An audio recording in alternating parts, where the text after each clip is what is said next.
नीचे भाभी, मैंने सारी सब्जियां काट दी हैं। मैं जरा थोड़ा पानी पी के आती हूँ। गर्मी से मेरे शरीर का सारा पानी पसीना बनकर बह गया है। इतना कहकर सौम्या पानी पीने चली गई। वहीं उसकी भाभी रश्मि तपती गर्मी में बैठी हुई खाना बना रही थी कि तभी, हे भगवान, इस गैस को भी अभी खत्म होना था। मेरे पति भी काम पर गए हुए हैं, अब मैं खाना कैसे बनाऊंगी।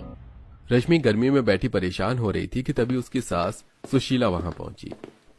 अरे बहू, कितनी देर से बच्चे भूख से तड़प रहे हैं और तू यहाँ बैठी खाना बनाने के बजाय समय बर्बाद कर रही है।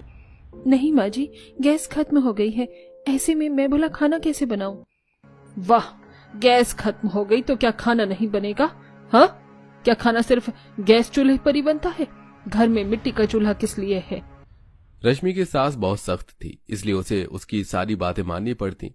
रश्मि शहर की पढ़ी लिखी लड़की थी, लेकिन उसकी शादी एक गांव में गरीब के बेटे राघव से हो गई। उसे इस बात से कोई ऐतराज नहीं था, लेकिन समय के साथ साथ उसकी दिक्कतें बढ़ती जा रही थी। गर्मी से पूरा घर गैस पर रखे तवे की तरह तप रहा था और वहीं रश्मि चूल्हे पर बैठी खाना बना रही थी। खाना बनाकर उसने अपने परिवार को खाना खिलाया और जब शाम में उसका पति काम पर से लौटा तो, सुनिए जी, गैस खत्म हो गई है और इतनी गर्मी में मैं चूल्हे पर खाना नहीं बना सकती। आज खाना बनाने में मेरी हालत बहुत खराब हो गई। माफ करना रश्मि, अभी मुझे काम के पैसे नहीं मिले हैं, इसलिए मैं कुछ नहीं कर सकता हूँ। अपने पति की बात सुनकर रश्मि बेबस होकर चुप रह गई। रात को जब सभी सोने के लिए बिस्तर पर लेटे तो तपती जमीन पर किसी को नींद नहीं आ रही थी। राहुल और सौम्या भी गर्मी की वजह से बेचैन हो रहे थे। सारी रात इसी तरह गुजर गई। फिर अगले दिन सुबह, सुनिए जी, अगर गैस का नहीं तो बच्चों के लिए एक छोटे पंखे का इंतजाम कर दीजिए। आसपास के सभी बच्चे एसी और कूलर की ठंडक में सोते हैं, वहीं हमारे बच्चे पूरी रात गर्मी में बेचैन रहते हैं।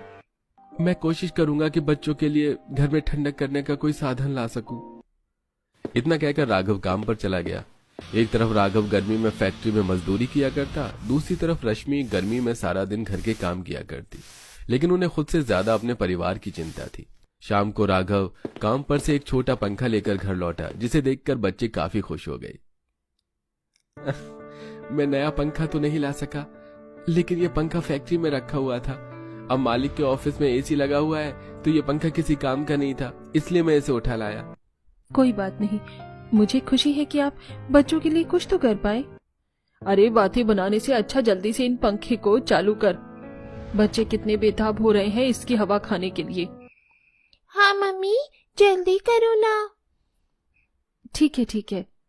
इसके बाद दोनों बच्चे उस छोटे पंखे के सामने बैठ गए और फिर जैसे ही रश्मि ने पंखा चालू किया तो उससे ठंडी हवा की जगह गर्म हवा आने लगी। मम्मी, इससे तो गर्म हवा आ रही है। जब हम स्कूल जाते हैं तो रास्ते में ऐसी गर्म हवा लगती है। मुझे नहीं खानी इसकी गर्म हवा, मुझे तो कूलर की ठंडी ठंडी हवा खानी है। बहू, बंद कर इस पंखे को, ये किसी काम का नहीं। हवा के नाम पर आग की लपटें फेंक रहा है। इससे अच्छी तो हवा बाहर चल रही है। ऐसा करते हैं, हम अभी बाहर सो जाते हैं। सुशीला के कहने पर रश्मि ने पंखे को बंद किया और फिर उसने सभी का बिस्तर घर के बाहर आंगन में लगा दिया। फिर सभी बाहर लेट गए। वहां गर्मी तो ज्यादा नहीं थी, लेकिन मच्छर उनके शरीर को खा रहे थे। मम्मी, मच्छर काट रहे हैं। मैं अब और बाहर नहीं लेट सकती। मच्छरों ने मेरे पूरे शरीर पर ददोड़ी बना डाली। यहाँ सोने से कोई फायदा नहीं है, मैं अंदर जा रही हूँ। बुआ, मैं भी आपके साथ चलती हूँ। सोनिया अपने भतीजे भतीजी को लेकर वापस घर में चली गई। फिर थोड़ी देर बाद सभी ने बाहर सोने से हार मान ली और सभी वापस अंदर आकर लेट गए। वहां रश्मि अपने बच्चों को हाथ के पंखे से हवा करने लगी। पूरी रात रश्मि ने सौम्या और राहुल को हवा की और सुबह जल्दी उठकर उन्हें स्कूल भेजने के लिए नाश्ता बनाने लगी। अब जब गैस ही नहीं है तो इस सिलेंडर का क्या फायदा? मैं इसे यहाँ से हटा देती हूँ। जैसे ही रश्मि ने सिलेंडर को हटाने की कोशिश की, तभी उसकी नजर कोने में रखे पंखे पर पड़ी। ये सिलेंडर और ये पंखा दोनों ही यहाँ पर रखे सिर्फ जगह घेर रहे हैं। क्या मैं इन दोनों का कुछ नहीं कर सकती, जिस तरह मेरा छोटा भाई जुगाड़ करके किया करता था? रश्मि ने थोड़ी देर याद किया कि किस तरह उसका खुराफाती दिमाग वाला भाई घर की चीजों में जुगाड़ करके उन्हें इस्तेमाल करने लायक बनाता था। उसने भी कुछ ऐसा ही करने की सोची। अभी तो सभी सोए हुए हैं। अगर मुझे इनसे कुछ बनाना है तो जल्दी काम शुरू करना होगा, लेकिन पहले बच्चों को स्कूल भेज देती हूँ। राहुल और सौम्या को स्कूल भेजने के बाद रश्मि वो पंखा और खाली सिलेंडर लेकर बैठी।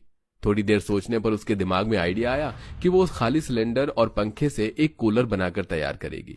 इसके बाद रश्मि जंगल से कुछ घास लेकर आई और फिर कूलर बनाने को बैठ गई। मुझे कूलर बनाने के लिए पहले सिलेंडर को काटना होगा, तभी मैं कुछ कर पाऊंगी। थोड़ा सोचने के बाद वो घर से एक बड़ा दाव लेकर आई और उसने लकड़ियां जलाकर उसे गर्म किया और फिर उससे सिलेंडर को काटना शुरू किया। ये देखकर सुशीला वहां पहुंची। बहू पागल हो गई है क्या? गर्मी में आग जलाए बैठी हुई है, लगता है तेरे दिमाग में गर्मी चढ़ गई है। नहीं माँ, ऐसा नहीं है। अब जब ये सिलेंडर और पंखा किसी काम के नहीं तो मैं इनसे कूलर बनाने की कोशिश कर रही हूँ। हे भगवान, गर्मी में तेरा दिमाग खराब हो गया है, इसलिए तू पागलों जैसी बातें कर रही है। मेरी बात मान और ऐसा कर, इसे छोड़कर तू खाना बना ले। नहीं माँ, मैं अब और अपने बच्चों को इस तरह गर्मी में तड़पते नहीं देखना चाहती। उनकी रातों की नींद भी उचट गई है। सुशीला इस बात पर चुप खड़ी रही, फिर थोड़ी देर बाद वहां से चली गई। और अब रश्मि को अपनी सास से इजाजत मिल चुकी थी। रश्मि ने मशीन से सिलेंडर के 4 हिस्सों को काटा, फिर पीछे के 3 हिस्सों में उसने घास लगाई और उसे पानी से गीला किया। आगे सिलेंडर में उसने पंखे की मोटर, पंखुड़ियां और जाली लगाकर उसे बंद किया। अब वो सिलेंडर एक कूलर में बदल चुका था। फिर रश्मि ने भगवान का नाम लेकर उस कूलर को चलाया तो उससे ठंडी हवा आने लगी। क्या बात है भाभी, ये तो आपने कमाल ही कर दिया। इस सिलेंडर के कूलर से तो काफी अच्छी हवा आ रही है। अहो, तूने तो सच में काबिले तारीफ काम किया है, लेकिन तेरे दिमाग में ये सब आया कहाँ से?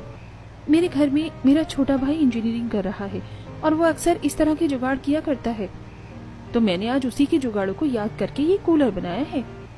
वाह, जुगाड़ू भाई की जुगाड़ू बहन। अब इस पर रश्मि हंसने लगी। कुछ ही देर में राघव स्कूल से बच्चों को लेकर घर आया। घर में छोटा सा कूलर देखकर बच्चे बहुत खुश हुए और उसके आगे बैठकर हवा खाने लगे। वहीं राघव ये सब देखकर हक्का बक्का रह गया। रश्मि, क्या ये तुमने बनाया है? हाँ बेटा, बहू ने इसे उसी पंखे से बनाया है जो तू फैक्ट्री से लेकर आया था। क्या सच में? ये तो कमाल ही कर डाला तुमने रश्मि। मुझे तो पता ही नहीं था कि तुम इतना कुछ कर सकती हो।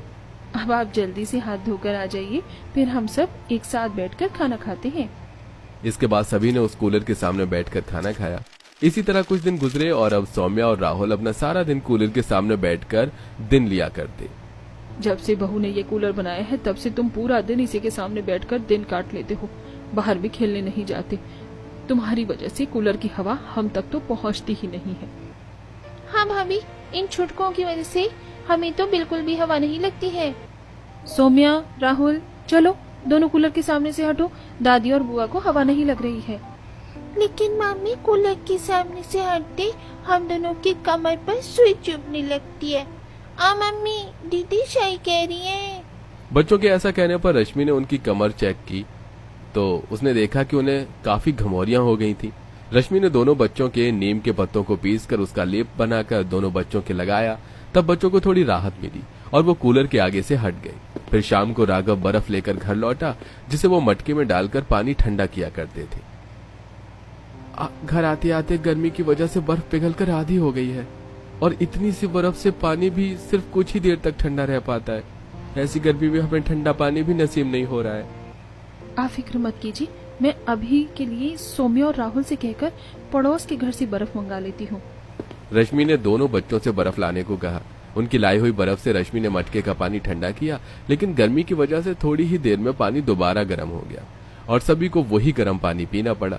शाम को जब सभी सोने के लिए लेटे हुए थे, दोनों बच्चे तो कूलर के आगे लेट जाते हैं, लेकिन हम तक इसकी हवा नहीं पहुंचती। हमें तो इससे कोई फायदा नहीं हो रहा है। हाँ माँ, इस कूलर की ठंडक हम तक नहीं आ रही है।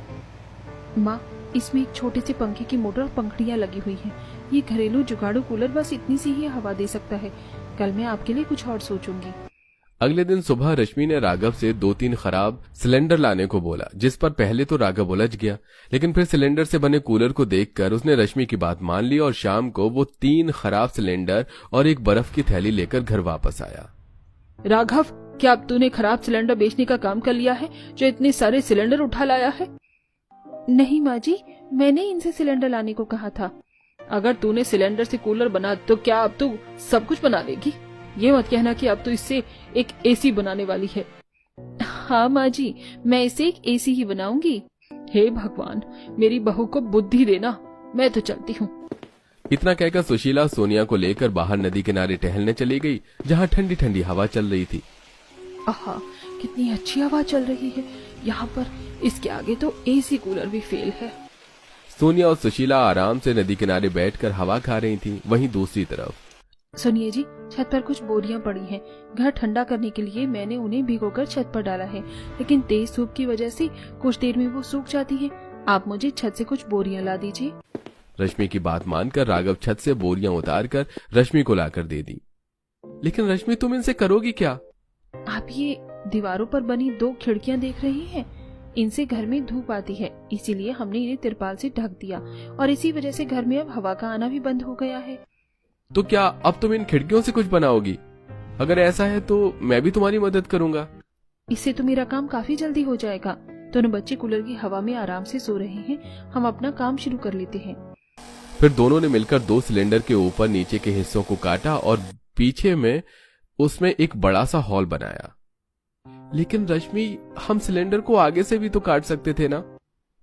नहीं, अगर हम सिलेंडर को आगे से काटेंगे तो घर में धूप आने लगेगी, इसीलिए मैंने सिलेंडर के दोनों ऊपर नीचे के बंद हिस्सों को काटा है। वाह रश्मि, तुम तो इंजीनियर तुम्हें होना चाहिए था। सच में तुम आज आराम से किसी बड़े एसी वाले घर में बैठी हुई होती। लेकिन मैं अभी तो यही हूँ ना, और मुझे ये सब सोचने से बेहतर अपने परिवार के बारे में सोचना चाहिए। रश्मि की बातों पर राघव को काफी गर्व महसूस हुआ और फिर दोनों सिलेंडर का एसी बनाने में लग गए। इसके लिए उन्होंने पहले बोरियों को गीला करके उन्हें खिड़कियों पर लगाया और फिर उसके ऊपर से कटे हुए सिलेंडर को लगाया। बोरी गीली होने की वजह से सिलेंडर के दोनों कटे हिस्सों से ठंडी हवा आने लगी। कुछ ही देर में सुशीला और सोनिया भी घर पहुंच गईं। सोनिया, सिर्फ मुझे ही ऐसा लग रहा है या फिर घर सच में ठंडा हो रहा है? हाँ माँ, घर सच में काफी ठंडा लग रहा है। कहीं ये भाभी का ही तो कोई जुगाड़ नहीं? इतना कहकर सोनिया और सुशीला के घर में सब तरफ देखने पर उनकी नजर घर की डेकरों पर लगे 2 सिलेंडर से बने एसी पर पड़ी। अरे बहू, क्या तूने सच में सिलेंडर के एसी बना डाले?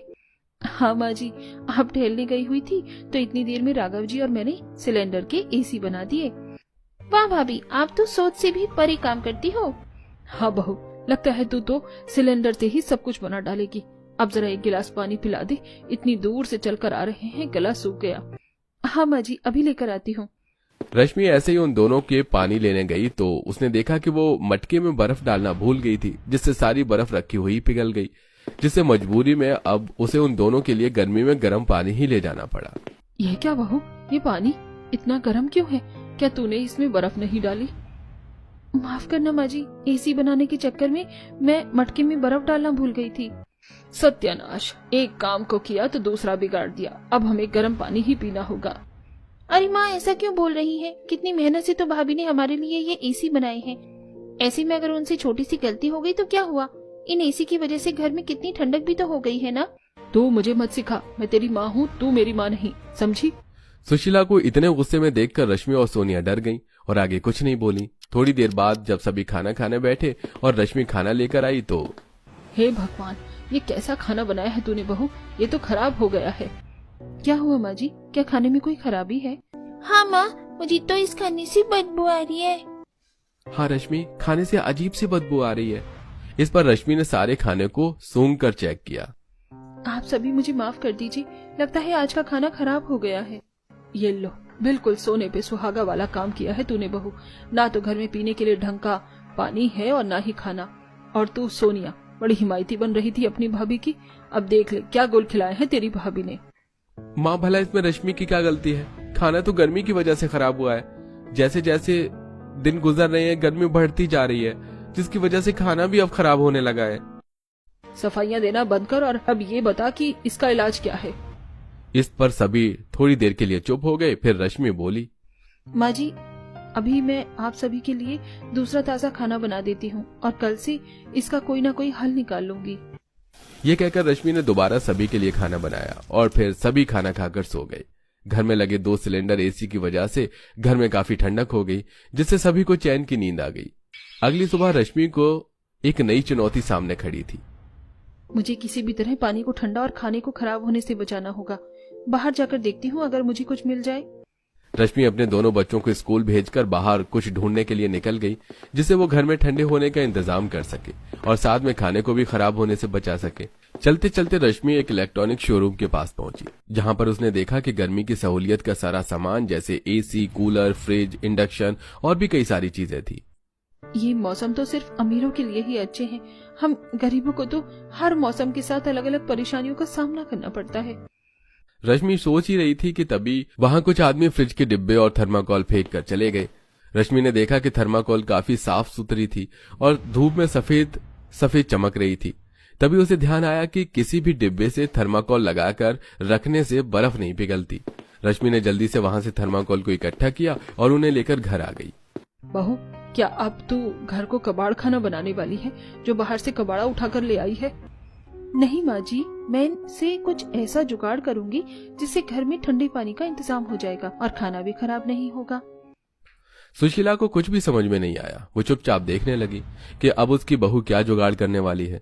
रश्मि ने राघव के लाए 2 सिलेंडर लिए और फिर एक सिलेंडर को आधा काट कर उसमें थर्माकोल लगाया और दूसरे को उसने उसके ऊपर से काटा और उसमें भी थर्माकोल लगाकर फिर थर्माकोल लगाकर उसने ऊपर से कटे सिलेंडर में नीचे की तरफ एक सुराख किया, जिसमें उसने एक छोटी सी टंकी लगा दी। बस अब मुझे सिर्फ बर्फ चाहिए, फिर मेरा सिलेंडर का वाटर कूलर और सिलेंडर का फ्रिज पूरी तरह से कामयाब हो जाएगा। सुशीला और सोनिया खड़ी हुई सिर्फ एक दूसरे के मुंह को देख रही थी। शाम को राघव रश्मि के कहने पर ढेर सारी बर्फ लेकर आया।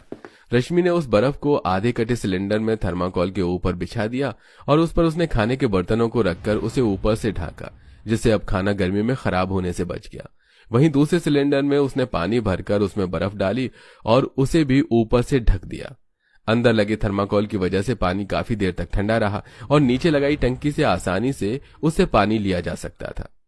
वाह बहू, तेरी वजह से आज हमें गर्मी में ठंडा पानी पीना नसीब हुआ है, वो भी इतनी आसानी से।